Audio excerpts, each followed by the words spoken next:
In this video segment on the stream, we're going to discuss the first fault condition, which is a blinking yellow light. If everything's been running normally, it's been green. But the first thing to check is the salt concentration in the brine tank. Now, this fault would typically show up on startup of a system when you're first starting it, in that you have made the salt concentration too high. In other words, too much salt in the water.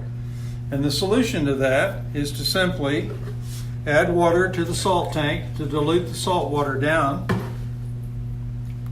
and then stir it and start the system back up. If you have done that and it begins running green, everything is fine.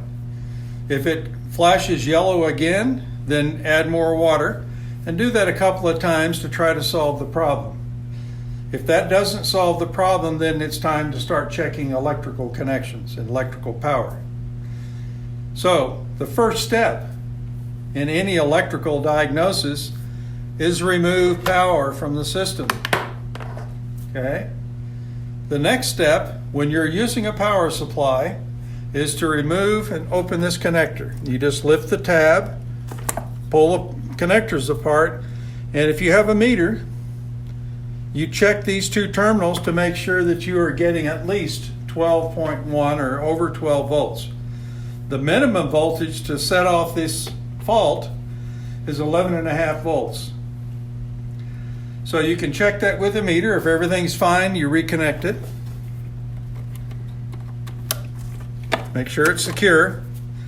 And the next thing to check are the connections on the cell. And there are bolts and connections on the cell, and the connections are different sizes so that you cannot cross up the positive and the negative leads on the cell. So use some wrenches and tighten up those connections, make sure they're good and secure. You can try to start the system again. If that doesn't correct the problem, then the last step is to check the connections inside the control box. To do that, you simply remove these 4 screws in the corner of the control box, in each of the 4 corners, and you remove the screws, remove the lid. Remember, the power has been disconnected. So you simply open up the top, okay? And there are 4 high power connections in here. These 2 connections down here on the left, and these 2 connections over here. So you just use a screwdriver and you tighten them down, make sure they're good and secure.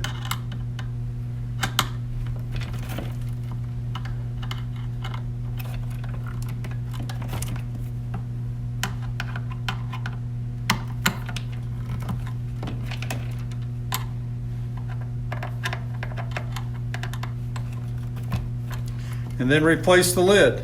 Now when you're replacing the lid, there's a lot of loose wires here. Make sure everything is tucked in and that you're not pinching any of these wires when you put the lid back on. Okay?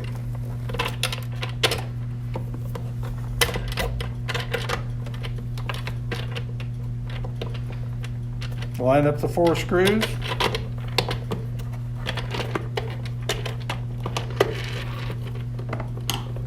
Screw the lid back down. Make sure there's no wires sticking out the side and everything fits in there nice. And you screw it down until it's secure. That should address the problem with the flashing yellow light. If that doesn't work, contact your local distributor or contact Aqua Research at their website. If you happen to be operating in the mode where you are getting your power from a car battery or a solar panel source, then you need to check the power of your battery and your solar panel to make sure that you're getting at least 12 volts to the connection here. If your car battery's low, then you need to recharge it. If the solar panel system is low, you need to check it for power. Other than that, you simply get things recharged, and restart the system.